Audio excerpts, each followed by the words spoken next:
Moving on to our next speaker. We have a speaker from the IIM Raipur community, Professor S. Ramkumar. Being a chief provocator at luckforgic.com and faculty at IIM Raipur, he pioneers innovative thinking, driving change in both education and practice. By bridging academia and industry, he challenges norms by shaping future leaders. Please give a huge round of applause as we invite Professor S. Ramkumar on stage. Is stand between you and lunch. Remember that? Let me start by telling you this interesting little thing that happened to me several years ago. There was this demon, a very bad demon, would sit on my shoulder and keep asking me, you think you achieved? You think you have done? You think you have made it? You think you are good enough? And like an idiot, I asked the demon, what? And he says, do you have enough money? Are you successful enough? How good is your career? How big is your house? How fast is your car? And he went on and on and on and on. The problem is, this demon would choose. I mean, I do have friends, I have relatives, I have colleagues, I have neighbors, who are all extraordinary achievers of the most fantastic kind. My school classmate, his daughter is an Olympic medalist. Right? One of my classmates has been the governor of the Reserve Bank. I mean, that's the kind of achievement they've had, and therefore I have to say no. But the demon goes further. He chooses bits and pieces. He will choose the money of a neighbor. He will choose the car of a classmate. He will choose the hair of maybe a relative. And he'll put all those together into some superhuman I'm supposed to measure up to. And obviously I can't. And so then I'm feeling miserable. And there's this other sneaky demon who would come in, sit on the other shoulder and say, well, look, don't worry about it. That guy has made it in business because he's got some political connections. This guy has got something because it is genetic. It gives me all sorts of rationalizations. Somebody because they're well connected, somebody because their family had money, somebody because they were lucky. And he would help me rationalize, send me off to sleep with a little lullaby. But the next morning, the bad demon would be back, again asking me the same questions, and it was really miserable. So being a physicist, I wondered whether I could devise an experiment where once and for all I could exorcise these two demons. Can I devise an experiment in which I alone am responsible? Can I set a task which, the kind of experiments physicists do, they keep the volume constant, they keep the temperature constant, they keep the weight, they do all sorts of things just to study one thing and find out some relationship about it. So I was wondering whether I could set myself a task like that, which would get rid of the bad demon and which could get rid of the sneaky demon as well. And as luck would have it, there was an answer. And here is the answer. An unbelievable answer. Alright? This was created by a consortium of devils. Alright? Not just one. And look at it. It can't get any simpler. It's just a seat, a wheel, and two pedals. It's very interesting because it looks like it's been sold to me by a con man at a discount. Alright? Just half a cycle.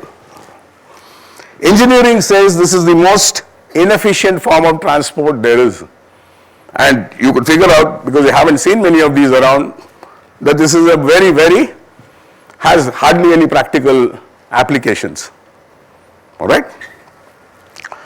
We also know that this is extremely counterintuitive because it's direct drive. All the mechanical memory you have acquired over the years is practically useless because this behaves completely differently. You do fall on this. Every time you ride, you will fall on this. And it sounds as if it is some fantastic kind of fall like you will see in motorcycle races where the motorcycle is being dragged along with sparks flying and the rider tumbling. Nothing like that. Whenever you learn, you got to wear stuff like this. You got to wear a full face helmet so that you don't bust your chin. And then you got to wear these kind of knee pads. Then you got to wear these reinforced gloves so that you don't break your wrist. You wear all this, and your fall is just 2 inches. And you're not going very fast either. So even the fall is extremely inglorious. And it falls 4 ways, as if that was not enough. Falls forward, falls backwards, it falls. So there are 4 ways you can fall. What's the point of learning something like this? There is nothing to adjust. So you can't even get a sense of control that you're doing something relevant. It is just the way it is. There's only one thing you can do is to sit on the damn thing and ride. So you try asking experts. So you try asking people who already ride. By the way, the only archetype of the person who you know rides this is a circus clown. Right? That's your archetype to make things even worse. Why would you want to do something like this? And even if you ask the experts, they will tell you very helpful things like sit on the seat and pedal. Right? No unicycle comes with an instruction manual. Right? Because there is nothing much you can do. And so therefore, I wanted to do this because this seemed a task that it was just between me and the unicycle and whether I could learn it. So I tried to research and find out, are there people who have done it? Are there people who ride it? What did they do? What kind of people are they? How do they manage to do it? And it turned out to be quite disappointing. There are people who learn in a day. There are people who learn to ride in 6 months. And there are people who never learn to ride. One of those being a student of mine called Manulal Inasu, who said, I too will learn how to ride. He bought a unicycle. He's the kind of guy, he's a tremendously athletic guy, very fit guy, and he rides cycles backwards. And he can do those spins on the handle when he's riding the cycle. He couldn't, and he just gave it up. So people who are tall, they ride. People who are short, they ride. People who are fat, they ride. People who are thin, ride. Nothing really seems to make a difference, right? So all those things we said about that, the bad devil, the sneaky devil, remember? That somebody is successful because they have connections, somebody is successful because they have family money, somebody is successful because they have started something which was started by their parents, or somebody because they had political connections. None of this seems to work here. And I want to walk you through that in a slightly structured way. And I want to sing along with me. Something doesn't matter. And you need to say it's between me and my uni, short form of unicycle. So I'll say age, and you need to say, I'll say age doesn't matter, and you tell me it's between. Gender doesn't matter. Height doesn't matter. Weight doesn't matter. Money doesn't matter.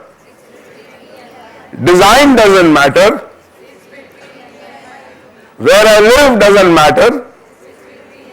My color doesn't matter. You want to add any more? Fitness doesn't matter. You want to add some?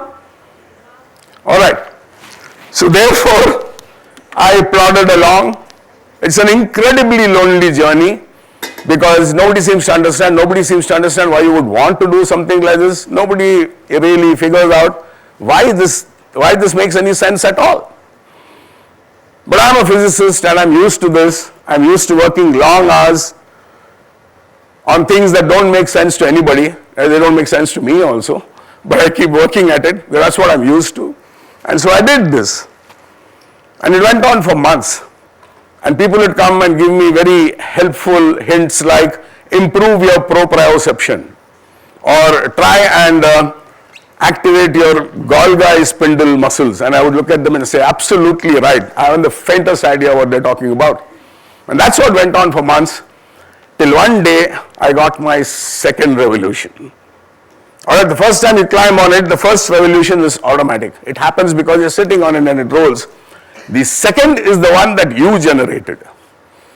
And so when the second one happened, it was all wow, screaming, jumping. And people were looking exactly like you are. What the hell was that about? Right? Because it's all deep inside. You can't even tell somebody. You can't share it. You can't describe what it really meant to you. And so it went on for a long time. It took about 6 months till I could ride 50 meters without falling. And that is what the International Unicycling Federation calls level 1 out of 10. Remember, it's not even level 1, actually it's part of level 1, but that for me was an incredible achievement. And then because I could ride 50 meters, I wanted to ride a little more. I wanted to ride a little faster. It's damn difficult to do it. So I was trying to figure out what, there are no attachment, there are no accessories, nothing you can do to this. So I was trying to figure out what happens. And it turns out this is a 20-incher. All right? If you want to ride faster, remember it is direct drive. The only thing you can do is to increase the size of the wheel. So this is a 26.5 inches. So that's a 20-incher. There is a 24-incher. There is a 26.5 incher. And there is a massive 36 incher. This is about this tall. And now here is the problem. Each one of these is completely different. The physics of each one of these is completely different from the other. It's like starting all over again. All right? But remember, we had to beat those devils. So I said nothing doing, went right back to it. It took me a couple of years, but then that task is just between me and my unicycle. Now here is where I want you to think for a moment. All of us have dreams of some sort, usually impossible dreams. Somebody wants to write a novel, somebody wants to learn to sing, somebody wants to travel, somebody wants to write a novel, right? Somebody wants placement with a dream company, somebody wants to start up a company. All of us have dreams, and all dreams are always occupied by those two well-known devils. One tells you, no, you're not good enough, you don't know enough, you're not educated enough, you're not smart enough, you're not resourceful enough, and tries to stop you. The other devil tells you, no, anyway it's not possible. There are people who start companies because they're well connected. There are people who get good jobs because they are from something. There are people, whatever, and that tries to rationalize what you're. So I want you to help me do this math. Dash doesn't matter. Once more please, loudly. Dash doesn't matter. Once more please. Dash doesn't matter. All right. Nothing matters. Once more please. Nothing matters. Now what I want you to do is to change that uni to a different word, and that word is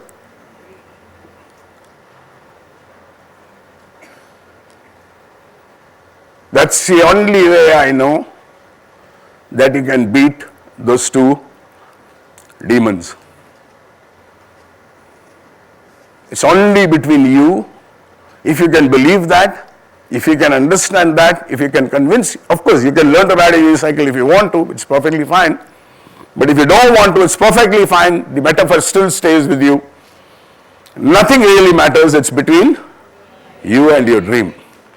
And that's what the Ekachakracharya says. And I'll say bye to you in a completely different way.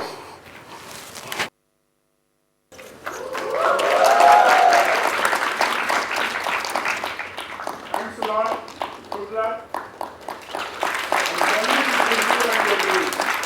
Thanks again.